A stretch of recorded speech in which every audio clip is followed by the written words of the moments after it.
இப்போ யூடியூப் எடுத்து பார்த்தோம்னா டாப் லிஸ்ட்ல இருக்குது பரிதாபங்களா இருக்கட்டும் சரி, விஜே சித்து விலாக்ஸா இருக்கட்டும் சரி, அவங்கலாம் இப்போ தனியா யூடியூப் சேனல் ஆரம்பிச்சு இன்னைக்கு ரன் பண்ணி ஸ்பான்சர்ஸ்லயும் சரி, அவங்க வீடியோஸ் ப்ரோமோட் பண்ணி அவங்களும் ஏர்ன் பண்ண ஆரம்பிச்சிட்டாங்க. அந்த பாதையில நீங்களும் ஒரு சேனல் ஆரம்பிச்சு அந்த மாதிரி பண்ண ஆரம்பிச்சிடலாம் சித்து மாதிரி.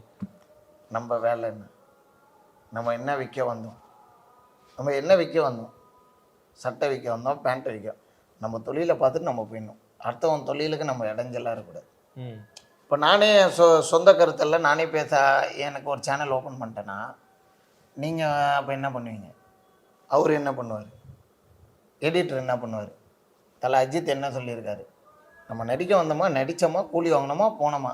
அவருக்கு தெரியாதா ப்ரொடியூஸ் பண்ண? அவருக்கு டைரக்ஷன் பண்ண தெரியாதா? லிரிக்ஸ் எழுத தெரியாதா? பாடகராக தெரியாதா? எல்லா திறமையும் இருக்குது எல்லாருக்கிட்டேயும். எல்லா திறமையும் நம்மளே எல்லாத்தையும் பண்ணிட்டோன்னா, நம்மக்கிட்ட பணம் இருக்குது எல்லாமே இருக்குதுன்னு நம்மளே பண்ணிட்டா மற்றவங்க எப்படி வளருவாங்க?